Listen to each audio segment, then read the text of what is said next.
ಶ್ರೀ ಗುರುಚರಿತ್ರೆ ಶ್ರೀ ಗಣೇಶಾಯ ನಮಃ. ಅಧ್ಯಾಯ 44. ಸಿದ್ಧಯೋಗೀಶ್ವರರು ನಾಮಧಾರಕನಿಗೆ ಶ್ರೀ ಗುರುಚರಿತ್ರೆಯನ್ನು ಹೇಳುವುದನ್ನು ಮುಂದುವರೆಸಿದರು. ಗಾಣಗಾಪುರ ಕ್ಷೇತ್ರದಲ್ಲಿ ನೇಕಾರನೊಬ್ಬನಿದ್ದನು. ಅವನಿಗೆ ಶ್ರೀ ಗುರುಗಳಲ್ಲಿ ಪರಮ ಭಕ್ತಿ ಇದ್ದಿತು.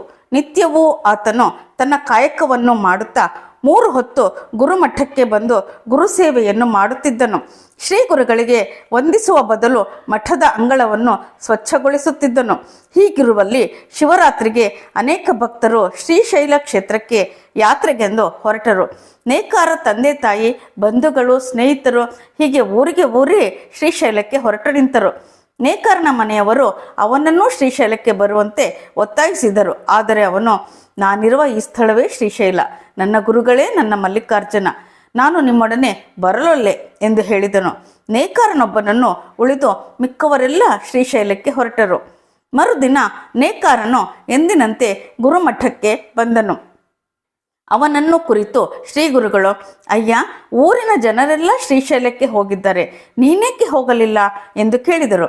ಶ್ರೀ ಗುರುಗಳ ಮಾತನ್ನು ಕೇಳಿದ ನೇಕಾರನು, ಗುರುದೇವ, ಶ್ರೀಶೈಲವು ಗುರುಚರಣದಲ್ಲಿಯೇ ಇರುವಾಗ ನಾನು ಎಲ್ಲೂ ಹೋಗುವ ಅಗತ್ಯವಿಲ್ಲ ಎಂದು ದೃಢ ಭಕ್ತಿಯಿಂದ ಹೇಳಿದನು. ಶ್ರೀ ಗುರುಗಳು ಶಿವರಾತ್ರಿ ಎಂದು ಸಂಗಮದಲ್ಲಿ ಸ್ನಾನ ಮಾಡಿ ಅಶ್ವತ್ಥ ಸನ್ನಿಧಿಯಲ್ಲಿ ಕುಳಿತರು. ಸ್ನಾನ ಮುಗಿಸಿ ಬಂದ ನೇಕಾರನು ಶ್ರೀ ಗುರುಗಳಿಗೆ ಕೈ ಮುಗಿದು ದೂರದಲ್ಲಿ ನಿಂತನು.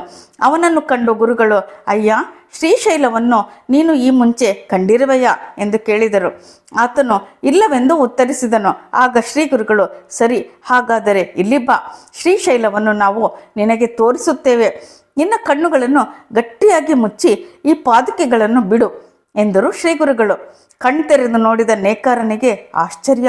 ಶ್ರೀಶೈಲದಲ್ಲಿ ಜನರ ಸಂತೆ, ಗುಡಿ ಗೋಪುರ, ಹರಿಯುವ ಹೊಳೆ.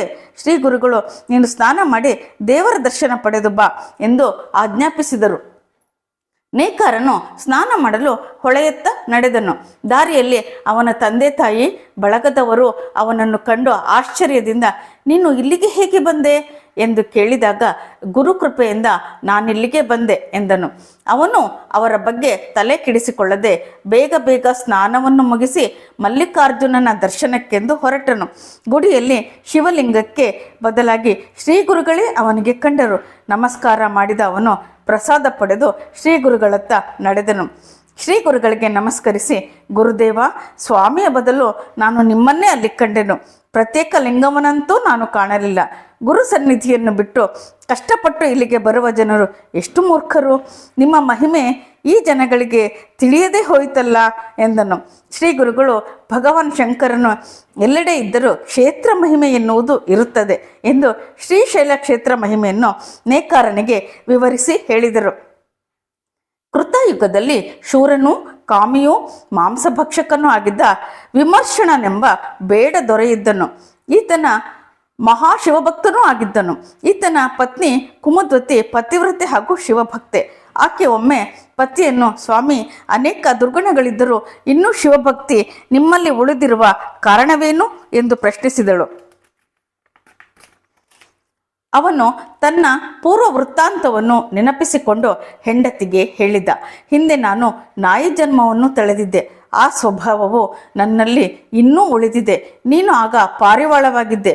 ಹದ್ದೊಂದು ನಿನ್ನ ಬೆನ್ನಟ್ಟಿ ಬಂದಾಗ ನೀನು ಹದ್ದಿನಿಂದ ತಪ್ಪಿಸಿಕೊಳ್ಳಲು ಶ್ರೀಶೈಲಗಿರಿಗೆ ಪ್ರದಕ್ಷಿಣೆ ಹಾರಿದೆ. ಆದರೂ ನೀನು ಹದ್ದಿಗೆ ಬಲಿಯಾದೆ.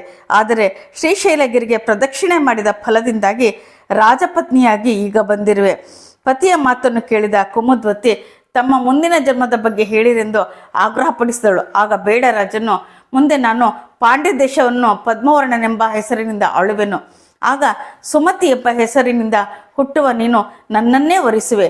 ವೇದಾಧ್ಯಯನ ಸಂಪನ್ನನಾದ ನಾನು ಅಗಸ್ತ್ಯ ಮಹರ್ಷಿಗಳಿಂದ ಜ್ಞಾನೋಪದೇಶ ಹೊಂದಿ ದೇಹಾವಸನದ ನಂತರ ನಾವಿಬ್ಬರು ಶಿವಲೋಕವನ್ನು ಹೊಂದುತ್ತೇವೆ. ಶಿವರಾತ್ರಿ ಹಾಗೂ ಶ್ರೀಶೈಲ ಮಹಿಮೆ ಅಪಾರ ಎಂದು ಹೇಳಿದನು. ಶ್ರೀ ಗುರುಗಳು ಶ್ರೀಶೈಲ ಕ್ಷೇತ್ರ ಮಹಿಮೆಯನ್ನು ಬೇಡರಾಜನ ಕಥೆಯೊಡನೆ ಹೇಳಿದಾಗ ನೇಕಾರನು, ಗುರುವೇ, ನಿಮ್ಮನ್ನು ಪೂಜಿಸುವುದಕ್ಕಿಂತ ಮಿಗಿಲಾಗಿ ಪೂಜೆ ಇಲ್ಲ. ನಾನು ನಿಮ್ಮ ಚರಣಕಮಲವನ್ನೇ ನಂಬಿರುವೆ ಎಂದು ನಮಸ್ಕರಿಸಿದನು. ಶ್ರೀ ಗುರುಗಳು ನೇಕಾರನೊಂದಿಗೆ ಕ್ಷಣದಲ್ಲಿ ಸಂಗಮಕ್ಕೆ ಹಿಂತಿರುಗಿದನು.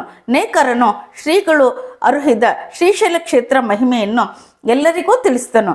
ಅದನ್ನು ಕೇಳಿದವರೆಲ್ಲರೂ ಆಶ್ಚರ್ಯಚಕಿತರಾದರು ಎಂದು ಸಿದ್ಧಯೋಗೀಶ್ವರರು ನಾಮಧಾರಕನಿಗೆ ನಿರೂಪಿಸುತ್ತಿದ್ದರು ಎಂಬಲ್ಲಿಗೆ ಶ್ರೀ ಗುರುಚರಿತ್ರೆಯ 44ನೇ ಅಧ್ಯಾಯವು ಸಂಪೂರ್ಣವಾಯಿತು.